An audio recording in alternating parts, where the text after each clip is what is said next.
네, 앞서 말씀드린 것처럼 저희가 경제직설 시간에는 삼성에 대해서 집중적으로 다뤄보도록 하겠습니다. 음악만 들으셔도 잘 아시겠지만 비장합니다. 삼성그룹 측에서도 분위기가 그렇고 사실 투자자 입장에서도 이런 일을 겪은 게 처음이실 테니까요. 과연 앞으로 삼성그룹이 어떤 흐름을 보일지 그리고 어떤 방향성을 보일지 어떤 비상체계를 보일지에 대해서 전문가들과 함께 이야기를 나눠보도록 하겠습니다. 그래서 오늘 좀 특별한 분을 모셨는데요. 한국외대 경제학과의 최영호 교수님 나오셨고요. 그리고 최호환 평론가 역시 함께하도록 하겠습니다. 어서 오십시오. 예, 반갑습니다. 안녕하세요. 네. 사실 교수님과는 지난주에도 한번 이렇게 전화 연결을 했었는데 생각보다 일찍 그때 한번 모시겠다고 약속을 드렸었는데 생각보다 일찍 이루어졌습니다. 분석하면 우리 최가들이 제일 낫죠. 생각해보니까 그러네요. 그러네요. 최가네요. 지금 나라를 좀 어지럽게 했습니다만 본질적으로 우리 최가들이 이런 거 잘합니다. 아유, 감사합니다. 그러면 김가가 말끔하게 진행을 하고 그러시죠. 최가께서 평론을 한번 해주시길 바라겠습니다. 첫 번째는 아무래도 현재 분위기부터 잠깐 살펴보고 가야 될 것 같은데요. 평론가님께서 얘기를 해주시겠어요? 좋을 리는 없고. 지금 휴일에도 연염없이 근무를 한다. 그러니까 사실 이제 그 홍보를 담당하는 부분이 굉장히 중요한데 그 커뮤니케이션 부분하고와 법무, 인사, 기획 다 나와서 미래 전략실이라고 하죠. 미전실에서 지금 비상근무를 하고 있다고 하고요. 각 계열사 대표들도 다 비상으로 출근한다라고 하고 사실 별로 이제 할 수 있는 일은 별로 많지는 않아요. 그럼에도 불구하고 취재 지원이라든지 현장 분위기 모니터링이라든지 계속 하면서 앞으로 어떻게 동향이 어떻게 진행될 것인지 거기에 대해서 계속 찾고 있다. 이렇게 이야기할 수 있습니다. 이거는 아마 안 보셔도 당연한 결과일 것 같은데 그런데 이제 문제는 삼성그룹 자체가 오너 그리고 전문 CEO들 각 계열사별로 그리고 이제 미래전략실 이렇게 돌아가던 그룹이었는데 지금 오너 부재하죠. 그리고 미래전략실은 해체한다고 얘기를 했으니까 힘쓰기가 좀 쉽지 않을 테고 그렇다 보면 어쨌거나 이걸 좀 이끌어갈 총수격이 있어야 될 텐데 좀 어떻게 대체될 것으로 교수님께서 보시나요? 지금은 이제 미래전략실 해체를 조금 이제 유보한 상태고요. 그다음에 이제 전문 경영인들 계열사 사장단을 통해서 비상 경영의 어떤 공동 협의체를 지금 사장단 협의회처럼 그렇죠. 하죠. 그렇게 가는데 2008년도 이건희 회장이 경영에서 퇴진했을 때는 2년 4개월 동안 이제 이수빈 삼성물산 부회장이 이제 그 대행을 했었죠. 그러다 보니까 이제 이게 그 당시에는 이수빈 대행이 가더라도 무슨 문제가 없었냐면은 그때는 이재용이라는 승계자가 있었기 때문에 그거를 이제 허용을 해줬는데 지금은 이재용 이렇게 구속되고 그러면 이제 어떻게 할 수가 없으니까 그러다 보니까 이제 외신에서부터 나온 얘기예요. 이거는요. 이부진 가능성에 대해서 좀 얘기를 하고 있습니다. 근데 삼성은 일축을 해요. 소설 같은 얘기하지 마라. 근데 이제 주주 지분 구성이나 봤을 때는 이부진이 이제 어렵습니다. 이부진은 산무라고 있습니다. 이부진의 산무, 삼성전자, 호텔신라, 삼성생명의 지분이 0입니다. 그러니까 지금 이제 이재용 체제로 간다 그러면 6조에서 7조 정도가 드는데 이 순환골이 다 끊더라도 그렇지만 이부진이 올라왔을 때는 30조 이상이 들기 때문에 좀 어려운데요. 하여튼 삼성 분위기는 이렇습니다. 지금 주면 준다고 패고 안 주면 안 준다고 이렇게 패는데 이걸 어떻게 하느냐. 근데 전체 분위기를 나타내는 좀 에피소드 같은 거는 지금 이재용 부장이 이제 부회장이 이틀 됐는데 한 번도 가족이 면회를 못 갔어요. 그건 뭐냐면 지금 최지성 부회장부터 와서 한 걸 봤을 때는 지금 경영에 더 지금 자기들이 생각지 않았던 것이 나왔기 때문에 그런 전문 경영인들과 앞으로 어떻게 갈 거는가를 이제 얘기하는 왜냐하면 면회는 하루에 한 번밖에 없으니까. 역시 안팎으로 당황스러운 거는 어쩔 수가 없을 것 같아요. 그리고 이부진 사장 얘기도 해주셨습니다만은 지금까지도 이 부회장의 위기론이 나올 때마다 언급됐던 이름이 또 이부진 사장이기도 하니까요. 이거에 대해서는 그리고 크게 무게를 둘 필요는 없겠습니다만은 언론을 통해서도 많이 나오니까 한번 얘기를 해드렸고 앞으로 이제 삼성 측에서는 계속 우리는 피해자다라고 얘기를 하고 있어요. 그러니까 여러 가지 시나리오가 나옵니다. 무죄를 받아도 형은 살아야 된다는 의미부터 6개월 이상 될 수도 있다. 이렇게 하는데 어쨌거나 법정 공방은 좀 치열하게 이루어질 거 아니에요? 지금 새로 이제 그 변호사 수혈하고 이제 체제 정비하고 있고요. 그러면서 이제 일단은 삼성은 이재용 부회장의 그 무죄 입증에 최선을 다한다는 입장인데 일단은 지금 그 피의자 구속 기간이 최대 20일입니다. 그러다 보니까 감안하면 재판은 아마 3월 초 쯤 가능하다 뭐 이런 얘기가 있고요. 이제 피의자에서 피고인으로 바뀌는 거죠. 그렇게 되면 뭐가 되냐면 보석 신청이 가능합니다. 네. 그래서 보통 요즘 그 법원 흐름이 그러니까 웬만하면은 그러니까 보석을 허가하는 쪽으로 그렇죠. 가기 때문에 아마 구속 집행정지 등으로 풀려날 가능성도 있습니다. 없지 네. 않습니다. 그래서 향후 대형 로펌, 수사재판 전문의를 대거 충원해서 치열한 정말 법리 논쟁이 벌어질 것이다. 이렇게 예상들을 하고 있습니다. 근데 또 이게 시국과 맞물리다 보면 그렇죠. 이게 어떻게 될지가. 근데 이제 특검에서 구속 기소를 했을 때는 1심, 2심, 3심이 다 2개월씩만 하도록 지금 가이드라인이 나왔기 예. 때문에 네네. 뭐 늦어도 9월까지는 다 이제 결론이 나는 부분인데요. 가장 놀란 사람은 이제 구속이 되면서 사실 대통령의 대리인 측이죠. 그렇죠. 왜냐면 네. 1차 그 구속영장이 기각된 걸 갖고서 뇌물죄 아니다 그랬는데 이게 왔기 때문에 굉장히 지금 뭐 우리 긴장하고 있을 겁니다. 즐겨 쓰는 말로 멘붕이 온 거죠. 예. 그렇죠. 뭐 그쪽도 멘붕이고 그리고 또 한편으로 봤을 때는 나머지 재계들도 또 멘붕이고 그렇습니다. 예, 뭐 계속 그러고 있는데 이러다 보면 항상 언론에서 뭐 저희도 언론입니다만 나오는 게 이제 한국 경제에 대한 위기 네. 뭐 제대로 돌아갈 수 있을까 얘기들이 많이 나오긴 합니다만은 그래도 지금까지 삼성그룹 측 삼성전자에서 진행하던 현안에 대해서는 그래도 좀 굴러간다는 느낌이 있는 게 지난 주말 사이에 하만 인수가 그렇죠. 네. 어쨌거나 이루어졌잖아요. 졌죠. 예. 물론 반대표도 있긴 했습니다만은 어떻게 의미를 두고 그런데 계시나요? 2월 17일 날 주주총회에서 이제 전체 주주수에는 67%가 됐고요. 네. 참여한 사람들은 90%예요. 네네. 자, 그래서 삼성전자라는 거는 매출이 90%가 해외에서 일어나고 주주가 지금 61%까지 외국인 아닙니까? 그렇다 보니까 외국의 반응이 굉장히 컸는데 네. 놀랍게도 이게 90%의 찬성률로 통과를 했단 말입니다. 네네. 그럼 지금 삼성이 갖고 가는 게 스마트폰에서 스마트홈에서 스마트카로 가는데 예. 교두보가 확보가 된 거죠. 실상 이게 91불 96전에 독일에서 사실 경영권 프리미엄 25% 주고 산다 그랬는데 네. 삼성이 배팅했어요. 네. 112불을 딱 배팅을 하고 거기다 뭘 했냐면 추가 조건 금지 조항을 했어요. 예. 더 이상 붙이지 마라. 그러면 이제 안 한다. 그랬더니가 사실은 200불까지 줘야 된다고 하만 쪽 그 뭐 대주주들이 얘기를 했는데 그렇죠. 그럼에도 불구하고 가는 것은 자, 삼성이 실적을 낼 수 있다. 삼성이 이걸로 해서 교두보를 갔을 때 스마트카에서 다시 한번 움직일 수 있다는 외국 그런 주주들의 평가가 있던 걸로 봐지고요. 삼성은 이걸로 해서 좀 한숨은 놓은 거죠. 왜냐하면 지금 이재용의 뉴 삼성의 계획 중에 굉장히 큰 부분이거든요. 네. 아시겠지만 2014년부터 지금 M&A 한 게 15개 아닙니까? 굉장히 많아요. 스마트띵즈나 바브립스나 이러면은 이거 굉장히 큰 의미가 있어요. 삼성 차로 선대 때 좀 고생을 실패를 했지만 맞죠. 네, 이제는 스마트카로 한번 해보는 그런 이제 승부수를 하는 이제 교두보가 그러면 됐습니다. 지금까지 삼성이 이제 반도체 회사라고 이야기한다면은 이제 하만 인수로 인해서 전장 사업으로 확 진출하게 되니까 삼성이 퀄리티로 완전히 바뀐다라고 볼 수도 있는 것이죠. 자, 근데 우리가 중요한 거 여기 놓치지 말아야 될 게 2020년에 무슨 일이 나냐면요. 예.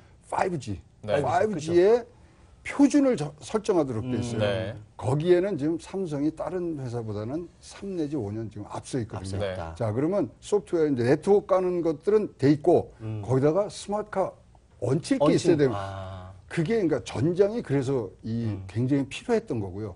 그래서 자기네들이 5G가 이렇게 뭐 오퍼레이션 된다를 얘기해 줄 수 있는 뭐 아주 양수겹장이 될 수 있는 건데 다행히 잘 됐어요. 그래서 이제 2020년까지 5G의 스탠다드, 표준을 어떻게 만드냐가 4차 혁명에 우리가 선두에 서느냐 안 서느냐 그런 아주 이재용 부회장 요금의 재판만 잘 대비를 한다면은 삼성은 앞으로 더 나갈 수 있는 길이 굉장히 많네요. 잘 된다는 의미가 어떻게 구속이 돼야 된다는 얘기죠? 아니요, 구속에서 이제 잘 풀려나서 오너 리스크가 오너 리스크가 좀 이제 없어지면. 없어지면은 근데 오너 리스크가 만약 구속이 안 되면 계속 잔존합니다. 저는 예. 제 생각에는. 아, 그래서 빨리 죄에 대해서 죄값을 치르고 특히 지금 우리가 원하는 게 뭐 재벌을 우리가 없애자는 게 아니고 그렇죠. 승계 과정을 정확히 올바르게 하자는 거기 때문에 그 부분에 대해서 분명히 뭐 삼성이 보여줘야 되고 예. 몸으로 해야 될 겁니다. 블룸버그 뉴욕타임즈죠. 뉴욕타임즈에서는 이번 사건이 이건희 사몽보다 더 큰 위기를 가져올 수 있다 그랬기 때문에 자, 그렇다면 몸으로 막아내야 되는 거는 이재용 부회장의 숙명이자 과제가 됐습니다. 얘기를 해주신 것처럼 좀 결자 해지가 필요하다는 사람들도 많고 오히려 오너리스크를 여기서 끈 맺으려면 좀 어느 정도 감수를 해야 되는 부분이 있다라고 얘기를 하는데 저는 이제 진행자 입장에서 계속 반대 입장을 또 말씀드리는 게 지금까지 뭐 그래요. 하만인수 같은 경우에 이제 성공적으로 이렇게 됐지만 지금까지 이건 준비했던 거잖아요. 그렇죠. 앞으로 삼성이 준비할 것들에 대해서는 제동이 걸리지 않을까 싶은 게 당장 5월에 이재용 부회장 중심으로 해서 뉴 삼성 얼마나 외쳤습니까? 그렇죠. 기업 구조정도 재편될 테고 지배구조, 뭐 금융지주사, 중간금융지주사 얘기도 계속 나오는 부분이고 이거는 좀 올스톱이 되지 않을까 싶은데요. 그건 뭐 바로 올스톱이죠. 왜냐하면 지배 구조를 개편하는 거기 때문에 당사자가 없이는 그렇죠. 결단을 내릴 수 없고 그럼에도 불구하고 삼성이라는 체제가 이렇습니다. 이제 총수가 방향을 얘기를 하죠. 네. 그럼 미전실에서 미래전략실에서 이제 어떻게 할 거 전략을 짜고 그다음에 쫙 행동대장 계열사들한테 쫙 주면 이제 풀어나가는데 그렇죠. 그래도 다행인 게 뉴 삼성에 대해서 일단 윤곽은 잡아주고 갔어요. 그래서 바이오라든가 스마카로 가고 그다음에 지주회사 가고 뭐 생명, 전자 뭐 이런 구조를 해줬기 때문에 그나마 돌아갈 수 있고 또 삼성이 뭐 총수 하나 없다고 해서 그냥 넘어질 회사는 아니지 않습니까? 그렇죠. 관리의 삼성이란 말이 있는데. 그렇죠. 그렇기 때문에 그런 부분들은 조금 우리가 너무 불안해하지 않아도 괜찮지 않겠냐 하지만은 지금 외신들이나 평가사에 이제 전화를 해보면 그래요. 글로벌 전략은 3년 정도 후퇴할 거다. 그게 아주 전반적인 신용 평가사들의 얘기입니다. 네네.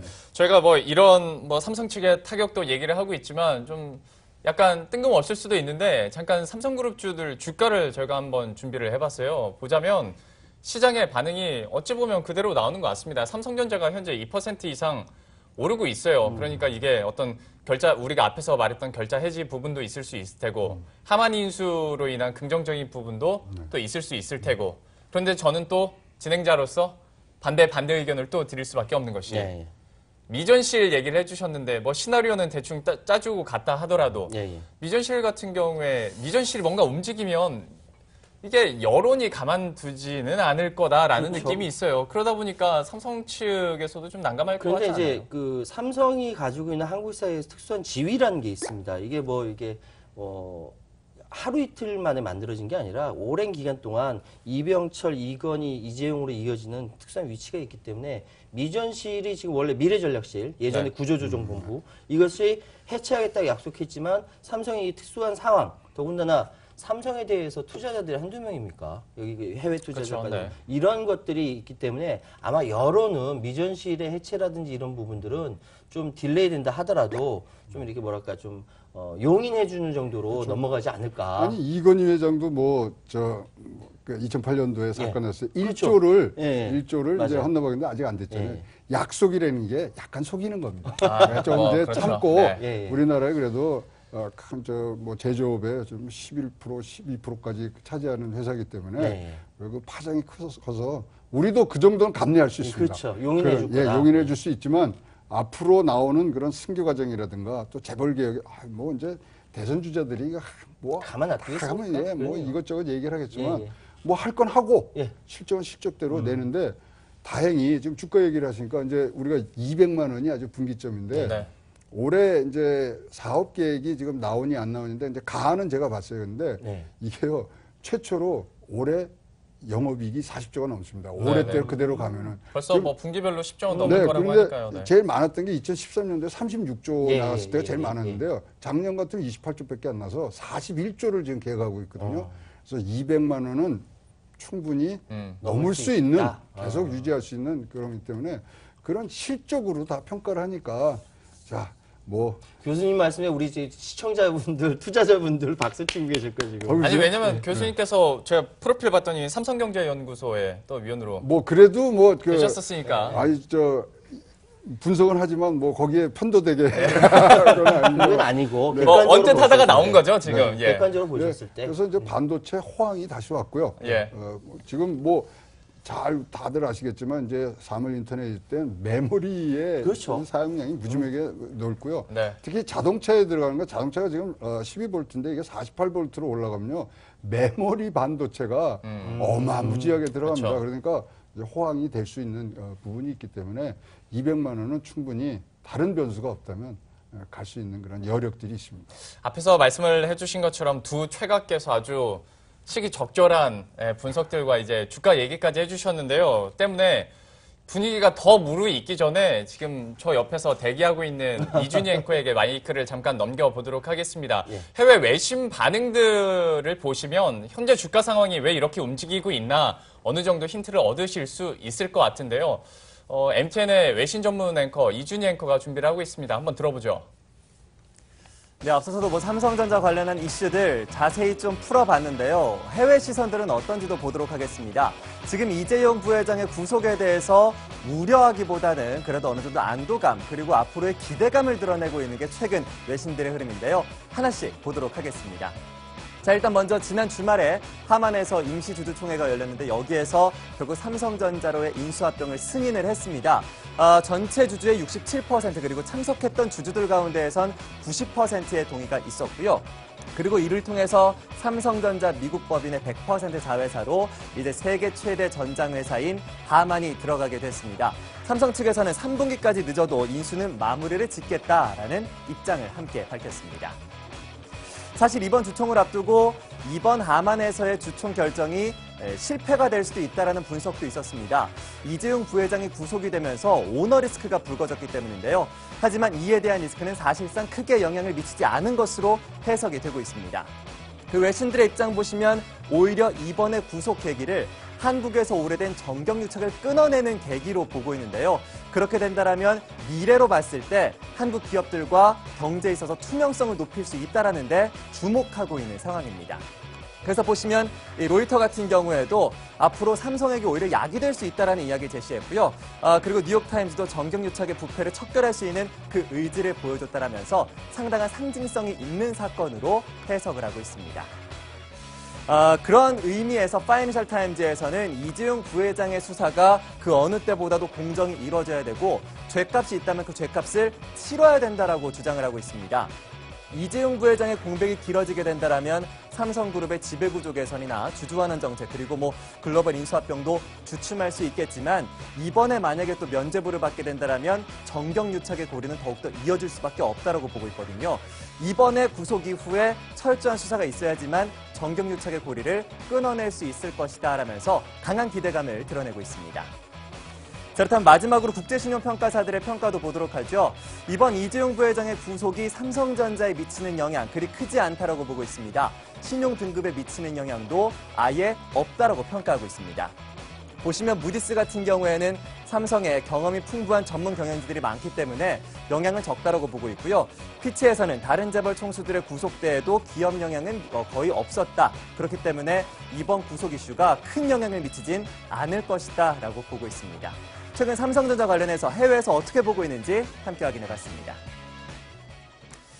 이준희 앵커가 새벽부터 외신들을 뒤져가면서 매우 수고를 해주셨습니다만은 사실 내용들을 들어보면 두 최각께서 얘기해 주신 것과 크게 다르지 않습니다. 그렇습니다. 그냥 저희끼리 얘기하고 제가 두 분께 듣는 게 더 빠르고 정확할 것 같아서요.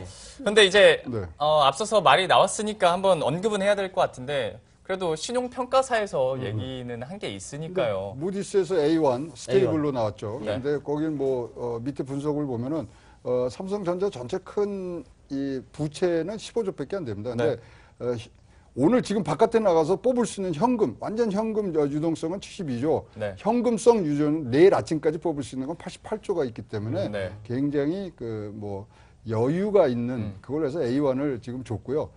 이것은 한 2년, 3년 정도 계속 갈 수 있다는 그런 여력이 있다는 것을 무디스는 분명히 밝혔습니다. 그리고 말씀해 주신 것처럼 유능한 전문가들이 많이 포진되어 있기 때문에 큰 영향은 없을 거라는 것들이 모든 신용평가사들의 아주 공통된 의견이었습니다. 그러니까 무디스에서, 네. 무디스에서 A1을 줬다라는 것은 제 생각에는 지금까지 사실 알터니처럼 남아 있었던 정경유착이라는 고리가 이번 기회를 통해서 뽑혀진다면은 오히려 더 투명하고 깨끗한 회사로 더 발전할 가능성이 있다까지 브랜드 미래 이미지에. 미래 비전까지 보여준 거 아니냐. 네. 그래서 굳이 강조한 것이 경험 많고 전문적인 경영진이 뒷받침하고 있다. 그러니까 이재용 부회장이 현재 감옥에 가 있다 하더라도 여기로부터 안전하다는 것을 시장에 신호를 보내주는 것이죠. 네네. 그런 거 보면은 아마 삼성에 대한 비전이라든지 이런 것들 긍정적으로 보고 있다라고 볼 수 있겠습니다. 네, 여기까지 봤을 때는 우리가 기업 자체적으로 그리고 전문가 입장에서 얘기를 하는데 예. 투자자 입장에서는 어쨌거나 삼성전자는 실적이 나와줘야 된다는 거죠. 네. 오너 리스크가 있든 없든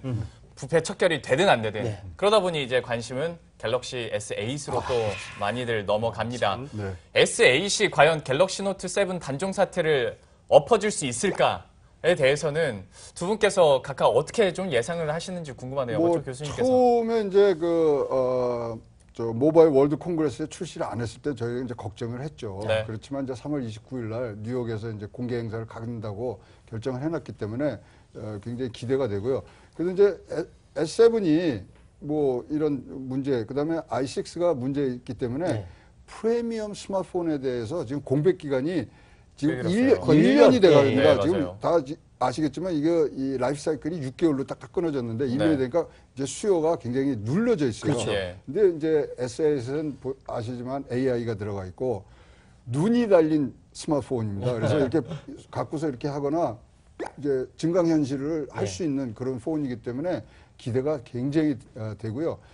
이게 이제 뭐 지금 이재용 구속이라든가 또 S7의 그런 문제 때문에 좀 연기될 수 있냐 뭐 그런 가능성이 돼야 되는데 그렇죠. 그런 건 없을 것 같습니다. 네, 이걸로 해서 다시 재전환하고 뭐 애니콜로 다시 쓰는 뭐 그런 신화들을 다시 네. 한번 쓸 수 있는 예, 예. 좋은 기회가 될 것 같습니다. 지난해 4분기에 삼성의 그 세계 스마트폰 시장 점유율이 17.7%였어요. 네. 6년 만에 가장 최저치였거든요. 그때 이제 제가 소비자로서 피부로 느끼는 게 제가 갤럭시 노트 3를 사용하고 있다가 노트 7은 나온다고 하니까 잔뜩 기대했었거든요. 바꾸려고 했다가 못 바꿨어요. 많이들 그랬어요. 예. 네. 다들 이런 사람도 굉장히 많을 거예요. 근데 그래서 지금 밀고 있었던 게 갤럭시 S7인데 그것이 프리미엄 폰으로 이렇게 뭐랄까 그 수요를 충족하기엔 굉장히 부족했거든요. 네. 근데 이제 8이 나온다라고 한다면은 노트 8은 또 가을쯤 나오지 않겠습니까? 저는 여유 있다면은 노트 8까지 기다리겠는데 그동안 눌려줬던 방금 말씀하신 수요가 이번에 폭발할 수 있지 않겠느냐. 네. 저는 그렇게 보고 있습니다. 그리고 또 딱 지금 시장 분위기가 두 분께서 말씀하신 그겁니다. 예. 이번엔 더 신경을 써주겠지 그렇죠. 하나랑 그래도 한번 보고 노트 8 어떻게 나오는지도 보자라고 생각하시는 분들도 계실 것 같고. 그렇습니다. 근데 이제 직설 본색이니까 우리가 팩트 체크는 들어가야 돼요. 예. 17.7%라고 그랬는데 예. 그거 팩트가 아닙니다. 팩트가 아닙니까? 17.7%는 애플이고요. 애플이고 17.6%가 삼성이라서 2위를 뺏긴 거예요. 0.1. 그러니까 삼성이 이거 다시 찾기 위해서 예, 예. SAS를 더욱더 아. 이렇게 또 우리 본색에서는 또 팩트 체크까지 네. 있는 기능을 아, 감사합니다. 왜 최가들이 잘해요. 그죠? 예, 그래서 말입니다. 17.6%와 17.7% 예, 대단히 중요한 건데. 평범적으로 합이 맞는 것 예, 같아요. 그런 거. 다음번에는 그냥 두 분이서만 방송을 하셔도 충분히 돌아가겠다라는 생각이 약간 섭섭한 마음이 아니, 뭐 듭니다. 오늘 해보고 오늘은 이제 직설 본색 예. 정경육착 예, 1번 시리즈 1번. 1 예, 예. 네. 내일은 이제 시리즈 2 이렇게 나가면은 교수님 방송을 다 아, 치세요. 섭외가 이미 끝난 거죠? 아니, 뭐 예, 예. 제가 한번 저희 PD와 그리고 작가와 함께 진지하게 한번 이 부분에 알겠습니다. 대해서는 상의를 네. 해보도록 할 텐데 예. 저희가 안타깝게 예. 또 다음 코너도 있기 때문에 좀 시간을 조금 네. 이렇게 예. 더 아껴 써야 될 것 같아요. 한 2분 정도밖에 안 남았는데 이거는 꼭 짚어야 될 것 같아서요. 이런 공백이 있고 리스크가 있다 보면 아무래도 외국인 투자 지분이 뭐 높은 삼성전자 입장에서는 불안할 수밖에 없는 것이 해외 지분에서 해외 투자자들이 조금 더 공격적으로 뭔가를 요구할 수도 있단 말이죠. 뭐 엘리엇이 대표적일 네, 그렇죠. 테고 사모 투자 펀드들 네. 어떻게 보십니까? 이 뭐 부분은? 움직이는 분위기는 보이고요. 근데 뭐 이제 소위 말하는 배분을 더 배당 금액을 늘리거나 지주에서 전환에 대해서 더 요구가 있고요. 특히 지금 뭐가 나오기 시작하냐면요. 미국으로 본사를 이전해라. 네. 플러스 나스닥에 상장해라. 상장해라. 예, 네. 뭐 그런 부분인데요. 적대적 M&A는 절대로 없습니다. 그거는 뭐 너무나 이게 크기 때문에. 네. 그러나 이런 것들은 당연한 주주의 이 권리고 주장이거든요. 예. 받아줄 수 있을 만큼 받아주면서 같이 나가야 됩니다. 뭐 이 국내 기업이라 그러지만 61%가 벌써 외국인 주주이기 때문에 이런 것들을 잘 민주적이고 이런 방향으로 이 반영하는 것은 삼성이 나갈 길 중에 하나라고 생각합니다. 그 삼성전자가 그 올해는 사상 최대 3조 9,919억 원의 현금 배당, 2016년 분이요. 거기 함께 9조 3천억 원어치의 순이익이 약 60% 되는 이 부분을 자사주 매입에 소각해다 밝혔어요. 그러니까 삼성도 알고 있는 거죠. 외국인들이 이렇게 요구할 것이다라고 얘기하면서 미리 대응하는 차원에서 준비를 하고 있다 이렇게 말씀드리겠습니다. 그러면 이제 마지막으로 두 분께 안타깝지만 예. 제가 감히 30초씩밖에 못 드릴 것 같습니다. 예. 한국 경제 이번 사태가 주는 뭐 영향부터 해서 의미에 대해서 좀 한마디씩 정리를 해주시겠어요? 이제 한국이 상대적으로 민주화나 사법 체제의 그 역사가 짧습니다. 그렇기 때문에 이런 대기업을 중심으로 컸던 경제가 어떤 화이트 칼라 범죄에 어떻게 대응을 하는지 이거는 리트머스 시험지라고 생각을 합니다. 그래서 이것이 파랗게 될지 빠르게 될지 모르지만 여기서 도약할 때 제4차 산업혁명에 우리 다시 주역이 되고 진짜로 4만 불 고지를 넘을 수 있는 그런 발판이 되지 않게 생각합니다. 네. 간단하게 말씀드려서 리트머스 시험지라고 말씀하신 저는 글로벌 기준의 예방주사를 맞았다. 좋습니다. 네, 글로벌 이 예방주사가 약이 돼서 독이 아니라 약이 돼서 한 단계 더 업그레이드는 한국 경제가 되었으면 좋겠다. 네. 이렇게 말씀드리겠습니다. 두 분 원래 좀 아시는 아이고, 처음 사이였어요. 뵀는데 아주 처음 뭐 뵀는데. 오늘 처음 잃어버린 동생이 또 다시 찾아. 아이고 형님. 두 최강께서 오늘 너무 활약을 잘 해주셨는데요. 얘기를 해주신 것처럼 최영호 교수님은 이제 오시기로 섭외를 스스로 약속을 하셨으니까 이제 저희가 최대한 조정을 해서 또 조만간에 이 자리에서 뵀으면 좋겠습니다. 뭐 출연료 내역을 좀 보고서 얘기를 말씀을 좀 확정해 이것도 저희가 한번 PD와 한번 고려를 해보도록 하겠습니다. 오늘 이 삼성그룹에 대해서 좀 무거워질 수 있는 얘기인데 너무 잘 설명해 주셔서요. 여러분들에게도 좀 투자에 그리고 현재 거시경제 관점을 보시는데 좀 도움이 되셨으면 좋겠습니다. 지금까지 한국외대 경제학과의 최영호 교수 그리고 최우환 평론가와 함께했습니다. 오늘 말씀 고맙습니다. 네, 감사합니다.